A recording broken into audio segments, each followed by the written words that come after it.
Hello, my friends. How are you all? Hello, sir. I'm fine. Hello, sir. I am fine. How are you? I am fine. So, friends, tell me, what do you want to learn today? Sir, today can you please tell us one of your story? Sure, my dear. Today I will tell you a story of how I became a topper of my school. Those were the days when the Second World War was just over. Everyone was waiting for our independence. All the people of our country were happy and cheering for our freedom fighters. Like all the freedom fighters, even I want to do something for my country. For this, I have to study in a good school. Since I was from a poor family, I knew my parents will not be able to afford the fees. So I did not dare to even ask them. One day, while I was studying, my father and mother came to me and said, "Your mother and I are not highly educated, but we know you want to pursue higher studies. We have great dreams for you, Abdul. Don't worry, we will somehow manage the fees so that you can study in a good school. Which school do you want to go to?" "I want to join the Schwartz School, which is in Ramanathapuram near Rameshwaram." "Okay, Abdul, I will manage something. But Abdul, you will have to study hard and make us proud." "Yes, I will do my best." My brother took me to the school and completed the formalities of the admission. It was a very good school. The classrooms were big and had benches for all of us. The teachers used a blackboard and chalk for teaching. Sports activities were also encouraged in the school. During the hot days, the teachers used to take us outside the classroom to study. The students were made to sit under the trees and study. We would go from one tree to another when we had to change our classes. One day, I was in a hurry, so by mistake, I stepped into a wrong classroom where my maths teacher was taking a class. He looked at me and said, "Yes, Abdul, what do you want?" "Sir, I have come to attend my class." "Can't you see this is not your class?" "Sorry, sir." "What are you doing in this school if you can't even find your way to the right class? You should just go back to the village where you came from." All the other students were looking at me and laughing. The teacher then started hitting me with a stick in front of the whole class. Sir, please don't hit me. I will never do it again." I was sad. I also felt homesick. I wanted to go back home. But then I thought, my parents have made great sacrifices to send me to this school. I have to make my parents proud. I made a promise to myself, from this day onwards, I will not only be a good student, but I will be the best. I studied day and night. A few weeks later, we had a maths exam which was conducted by that same maths teacher. I wrote all the answers correctly. After a few days, the maths teacher declared the results. "Rajesh, you have scored 61 out of 100. Yash, you have scored 70 out of 100. Mona, you have scored 80 out of 100. Abdul, what do you think? How much you have scored?" "Sir, I wrote all the answers correctly. Please tell me how much I have scored." "You have scored 100 out of 100. Full marks. Very good, Abdul." "Thank you, sir." My dream of scoring full marks in the maths exam was finally completed. I was happy. The next morning, during our assembly, all the students and teachers had gathered. The same teacher who had punished me smiled and said, "Whoever I punish becomes a great man." All the students started laughing. He then recalled what had happened. Now I will tell everyone how Abdul has scored full marks. All the students were listening carefully. The teacher pointed at me and said, "Remember my words. This boy is going to bring glory to his school and the teachers." His words of praise made up for the earlier humiliation. I was happy. All the teachers and students started clapping. After that semester, I went back to my village for holidays. My entire family was happy. My parents hugged me with joy. My brother patted on my back to encourage me. I finally felt that I had done something worthy, but there was still a lot to be achieved. So friends, this was the story of how I became a topper of my school. So from today I will also study hard and try to come first.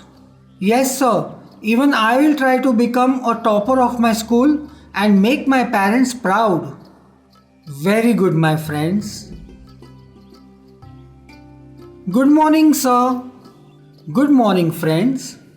Raju, why do you look upset today? Sir, some of my classmates make fun of me all the time. But why? Because I am from a poor family. My dear friends, we should study, eat, and play together irrespective of our religion and social status. Yes, sir, I keep telling them the same thing. Today, I will tell you an incident that happened with me during my school days. I used to live in my hometown, Rameshwaram. In those times, people used to be very strict about their religious beliefs. However, my science teacher, Shiv Subramaniam Iyer, tried his best to break the social barriers even though he was from an orthodox family. He encouraged us to study, eat, and play together irrespective of our religion and social status. He used to spend a lot of time with me and clarify all my doubts. He always used to motivate me for my future. Sir, can you please help me solve this problem? Sure, Abdul. See, this is how you solve it. One day, while I was sitting under a tree and studying, he came to me and asked, "Abdul, can you come to my house tonight for dinner?" I was very happy to have dinner at his house, but I was afraid of his wife. My teacher's wife was known to be very conservative. I knew she would never allow a Muslim in her house, and that too for dinner. Okay, sir, I will come to your house tonight. That night, I went to my teacher's house. He took me inside and made me sit. "Can you please bring the food?" As I feared, my teacher's wife denied to serve the food with her hands. She was so horrified at my presence that she didn't even come out of the kitchen. "I am busy. I cannot come outside. You come and take the food." My teacher did not say anything to her. He himself went inside the kitchen and brought the food. Then he served me the food with his own hands. His wife was hiding behind the kitchen door and watching us. Both of us ate the food. When I was leaving his house, "Abdul, please come home for dinner tomorrow." "Sir, no sir. Please, I don't want to come." "Abdul, do not get upset. Once you decide to change the system, Such problems have to be faced. Okay, sir, I will come tomorrow. I went to his house the next day and knocked the door. To my surprise, my teacher's wife opened the door. She took me inside the house and asked me to sit next to my teacher. She then went inside the kitchen and brought the food herself. She served the food to the both of us with her own hands. Both of us happily ate the food. She might have realized that all humans are the same. Thank you for serving us the dinner. Thank you for the dinner. That evening, I happily went home. People like Shiv Subramaniam Iyer have inspired me to be a good human and to face any challenge and pressure to retain my true character. We are very sorry, sir. You should say sorry to Raju. We are sorry, Raju. No problem, my friends. Very good, my dear friends. Hello, friends. How are you all? Hello, sir. We are fine. Sir, can you tell us how were you inspired to design a fighter jet? Sure. Me and my friends used to walk back home from school every day. On the way, we often rested near our village pond. We used to enjoy our time by throwing pebbles in the water. I would often sit and watch the cranes and seagulls fly in the sky. The sight of those birds inspired me and I dreamt of my future. As I grew older, my goal became clearer. I have to go to an engineering college to fulfill my dreams. The Madras Institute of Technology, popularly known as MIT, was the best institution for technical studies in South India. I studied day and night to win a scholarship that allowed me to study in such a reputed college. On my first day to college, when I entered MIT, I saw my goal standing in front of me. The MIT campus had two large aircrafts on display. I was fascinated by the details of the design. Even I want to create such an aircraft. For my final project at MIT, I was asked to design a fighter jet with a team of 4 other classmates. We distributed the work among us. One day, my teacher reviewed my progress and said, "Abdul, I am really disappointed with your design. I had expected much more from you." I tried to explain the design to my teacher, but my teacher refused to listen. "Sir, please give me one more month. I am sure I will come up with a better design." "Abdul, I will give you 3 days. If on Monday morning you fail to show me a better design, I am afraid your scholarship will be cancelled." I was speechless. The scholarship was my lifeline. I would be helpless without it. I had no choice but to keep on working. I continuously kept working on the design for 2 days. On Sunday morning, I had almost completed the design when I suddenly felt a presence behind me. My teacher was standing behind me and looking at my drawing. After examining my work, he patted me on my back and said, "I knew I was putting you under pressure by asking you to meet an impossible deadline, but I was sure that you will perform well." Thank you, sir. It was a huge sense of joy and relief. My scholarship was continued and I graduated from MIT with outstanding marks.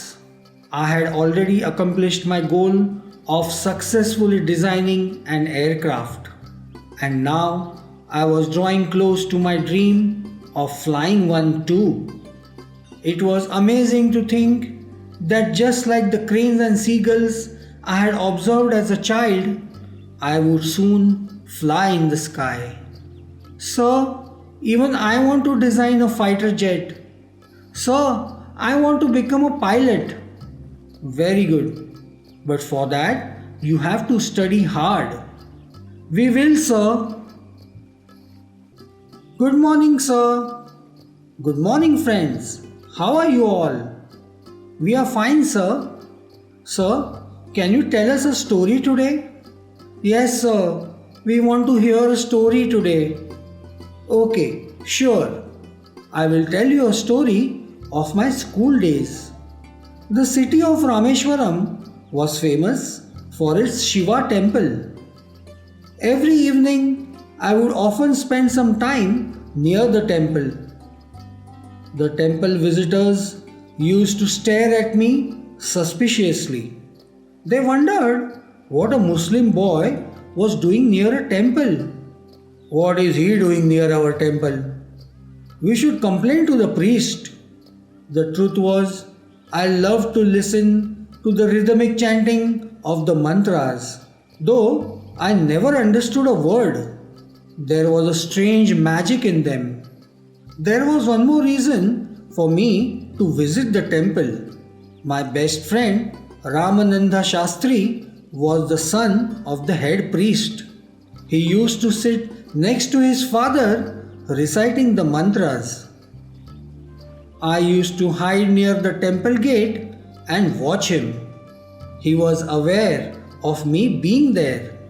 Ram would often look at me and smile. At school, Ram and I always sat together on the first bench of our classroom. Being a son of a Hindu priest, he wore a sacred thread, while my white cap marked me as a Muslim. One day, a new teacher came to our class. He looked strict. He went around the class and observed all the students. He came near us and said, "You, the one in the white cap, how dare you sit beside the temple priest's son? Go, sit on the last bench." I felt hurt. With tears in my eyes, I picked up my books and shifted to the last bench. After school, Ram came to me and said, "Abdul, don't worry. Everything will be alright." Ram went home and told everything to his father. When I reached home, my father looked at me and said, "What's wrong, Abdul? Why are you crying?" I told him about the whole incident. The next morning, Ram came to my house and said, "My father has asked you and your father to come to our house immediately." I was afraid.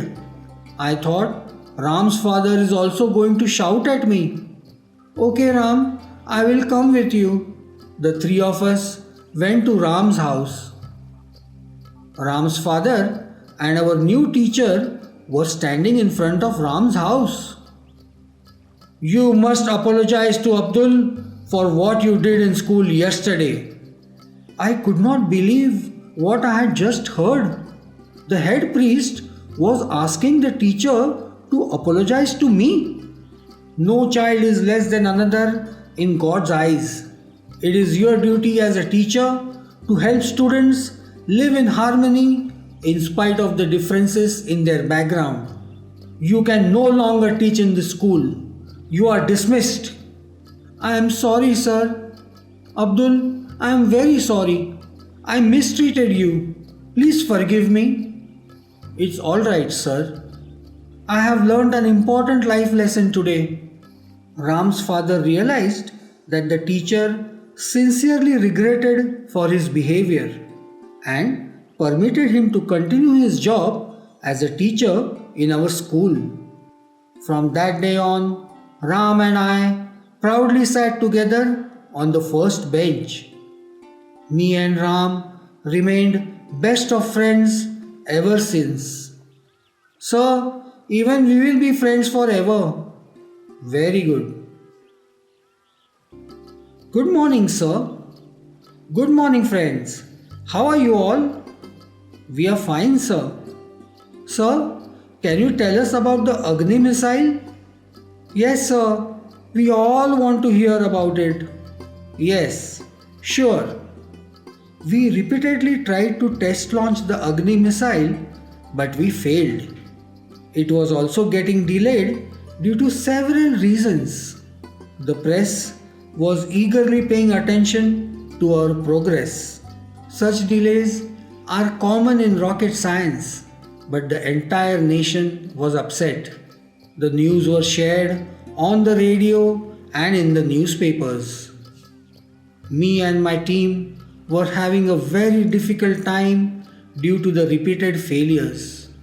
I called for a meeting of my entire team, which had 2000 members. A great opportunity has been given to us. All major opportunities are accompanied by equally major challenges. We cannot give up. Our country deserves the best from us. I promise you, Agni will be launched successfully on our next trial. My team was optimistic. We all worked hard. The launch was finally scheduled for 22nd May 1989. Dignitaries such as the Chief of Army Staff and the Defense Minister had come to witness the launch. On the previous night, we all had gone for a walk on the beach. Will we succeed with the Agni launch tomorrow? This question was on everyone's mind, but none of us was willing to speak. Kalam, how should we celebrate the Agni success tomorrow? Is there anything your heart desires? It was a simple question to which I could not find an immediate answer. What did I want? What was it that I did not have? Then I found the answer. We need 1 lakh saplings to plant in our research center. You want the blessings of Mother Earth for Agni? We will surely succeed tomorrow. The next day, Agni took off at 7:10 in the morning. 10, 9, 8, 7, 6, 5, 4, 3, 2, 1. It was a perfect launch. 5 years of continuous hard work at various work centers had finally paid off. It was and will remain one of the greatest moments of my life. Me and my team were happy. The entire nation celebrated.